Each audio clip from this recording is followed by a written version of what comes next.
బెండకాయలతో ఎన్నో రకాలు చేసుకోవచ్చు. మనము కూడా ఎన్నో రకాలు చేసుకొని తిన్నాము. ఇంటికి సడన్గా గెస్ట్లు వచ్చేటప్పుడు ఎన్నో రకాలు వండుతాం కదా, అందులో ఈ బెండకాయ స్నాక్స్ ఒకసారి చేసి పెట్టారంటే చాలా ఇష్టపడి తింటారు. ఇప్పుడు అలా చేసేది చూసేద్దామా. Welcome back to Sushant vlogs. ముందుగా బెండకాయలు తీసుకోవాలి.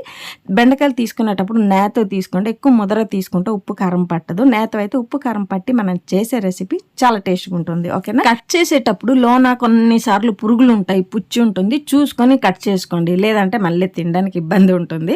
కట్ చేసినప్పుడు అదొక జాగ్రత్త తీసుకోండి. బెండకాయలతో పాటు కావాల్సిన పదార్థాలు: శనగపిండి, మైదా పిండి, బియ్యం పిండి, కార్న్ఫ్లోర్ కొంచెం, అరచెక్క నిమ్మకాయ పులుపు పడితే టేస్ట్ బాగుంటుంది, అల్లం తెల్లుల్లి పేస్ట్ 1 టేబుల్ స్పూన్, ధనియా పౌడర్, గరం మసాలా, కారం, పసుపు, ఉప్పు, జీరా పౌడర్. కావాల్సిన పదార్థాలు చూశారు కదా. ఇప్పుడు మనం కట్ చేసిన బెండకాయ ముక్కల్ని తీసుకోవాలి. కట్ చేసేటప్పుడు మాత్రం పురుగులు ఉంటాయి, జాగ్రత్త. ఓకేనా. 1-2 సార్లు చూసుకొని కట్ చేసుకోండి. ఎక్కువ క్వాంటిటీ కాబట్టి పెద్ద బాండ్లీ తీసుకున్నాను. అందులో బెండకాయ ముక్కలన్నీ వేసుకుని 4 టేబుల్ స్పూన్ శనగపిండి వేసుకోవాలి. ఎక్కువ కోటింగ్ అయినా బాగోదు, మనకి గ్రీన్ కలర్ కనిపిస్తూ ఉండాలి, కోటింగ్ కూడా ఉండాలి. ఓకేనా. శనగపిండి 4 టేబుల్ స్పూన్, మైదా పిండి 2 టేబుల్ స్పూన్, బియ్యం పిండి 1 table spoon, corn flour 1.5 table spoon వేసుకోవాలి. ఎక్కువ వేసుకోవద్దు, 1.5 టేబుల్ స్పూన్ వేసుకుంటే చాలు. అల్లం తెల్లుల్లి పేస్ట్ వేసుకొని ఇందులో ఇప్పుడు 1/2 టేబుల్ స్పూన్ పసుపు, 1 టేబుల్ స్పూన్ కారం వేసుకోండి, స్పైసీ బట్టి. ఓకేనా. 1/2 tablespoon garam masala, 1/2 tablespoon ధనియా పౌడర్, 1/2 టేబుల్ స్పూన్ జీరా పౌడర్, ఉప్పు వచ్చి 1 టేబుల్ స్పూన్. క్వాంటిటీ ఇక్కడ 1/2 కేజీ తీసుకున్నాను కాబట్టి దానికి తగినంత క్వాంటిటీ వేసుకుంటాను. ఓకేనా. వామ్ గింజలు కొంచెం వేసుకున్నామంటే గ్యాస్ట్రిక్ కాకుండా టేస్ట్ కూడా బాగుంటుంది, మన కడుపుకి కూడా చాలా మంచిది. కసూరి మీద కొంచెం రబ్ చేసి వేసినామంటే ఫ్లేవర్ బాగుంటుంది. వేసుకున్న తర్వాత అరచెక్క నిమ్మకాయ తీసుకున్నాం కదా, పిండి తర్వాత కొంచెం ఒక 2 నుండి 3 టేబుల్ స్పూన్ ఆయిల్ వేసుకోవాలి. నీరు వేయకూడదు. మీ దగ్గర కబాబ్ పౌడర్ ఉంటే వేసుకోండి, లేదంటే కాశ్మీర్ చిల్లీ పౌడర్ వేసుకున్నామంటే మనకి కలర్ఫుల్గా బాగా కనిపిస్తుంది, రెడ్ కనిపిస్తుంది, కారం ఉండదు. 2 టేబుల్ స్పూన్ వేసుకున్నా కారం ఉండదు. వేసుకుని అన్నీ కూడా నీరు వేయకుండా కలుపుకోవాలండి. నీరు వేస్తే మెత్తబడిపోతుంది ముక్కలు. నీరు వేయకుండా బాగా ఇలా కలిపిన తర్వాత వెంటనే చేయడానికి వెళ్ళకూడదు. మూత పెట్టి ఒక 10 నిమిషాలు పెట్టేసినామంటే ఆ బెండకాయలో ఉన్న నీరంశం దిగేలాగా కోటింగ్ బాగా అయి ఉంటుంది, ఉప్పు కారం బాగా పట్టి టేస్ట్ బాగుంటుంది. 10 నిమిషాలు ఉన్న తర్వాత తీసి మళ్ళీ కింద పౌడర్ అంతా ఉంటుంది కదా, అవి నిదానం కలపాలండి. ఎందుకంటారా, ముక్కలు ఇరిగిపోతే బాగోదు. ఇలాంటప్పుడు కొంచెం ఉప్పు కారం టేస్ట్ చూసుకోండి.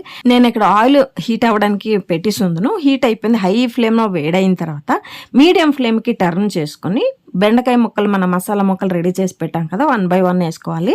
ఇంకొకటి, వేసిన వెంటనే మనం గరిటెతోటి కలపడానికి వెళ్ళకూడదు, ఎందుకంటే ఆ కోటింగ్ ఊడిపోతుంది కాబట్టి ఒక 5 నిమిషాలు ఉన్న తర్వాత మనం గరిటెతో కలుపుకోవచ్చు. ఓకేనా. అదొకటి గుర్తుపెట్టుకోండి. మీడియం ఫ్లేమ్లో ఫ్రై చేసుకోండి. హై ఫ్లేమ్ పెడితే మాడిపోతుంది, ఉప్పు కారం మాడిపోయిందంటే మసాలా టేస్ట్ ఉండదు. మీడియం ఫ్లేమ్లో ఇలాగ ఫ్రై చేసుకోవాలి. చూడండి, గ్రీన్ కలర్గా కనిపిస్తుంది, కోటింగ్ కూడా ఉంది కదా, ఇలాగుంటే టేస్ట్ బాగుంటుంది. ఎక్కువ అంటే 100% మనం ఉడకబెట్టేసినామంటే క్రిస్పీ ఎక్కువ అయిపోయిందంటే ఉప్పు కారం టేస్ట్ ఉండదు.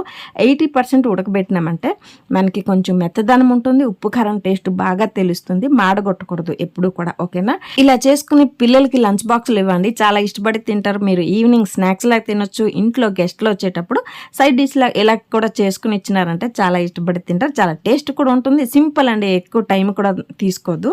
ఈవినింగ్ టైం కాఫీనో టీనో చేసుకుని దాంతోపాటు బెండకాయ చిప్స్ నంచుకొని తింటే వావ్ చాలా బాగుంటుందండి.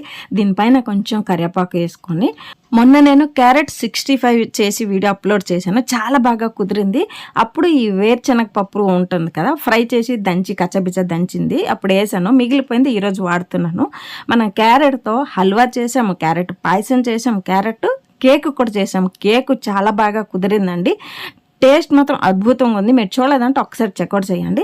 ఇందులో ఉప్పు, కారం, మీ దగ్గర చాట్ మసాలా ఉంటే చాట్ మసాలా కొంచెం వేయండి, లేదంటే గరం మసాలా కొంచెం లైట్గా వేసుకోండి, హెవీగా వేసుకోవద్దు, లైట్గా వేసుకొని ఒకసారి పైన కలపండి. బెండకాయ ముక్కలు ఇరిగిపోతుంది కదా, కలిపిన తర్వాత పక్కన కాఫీ టీ పెట్టేసి వేడిగా తాగుతూ ఈ స్పైసీగా తింటూ ఉంటే చాలా బాగుంటుంది. మీకు బెండకాయ చిప్స్ వీడియో నచ్చినట్టయితే like, share and subscribe to Sushant vlogs.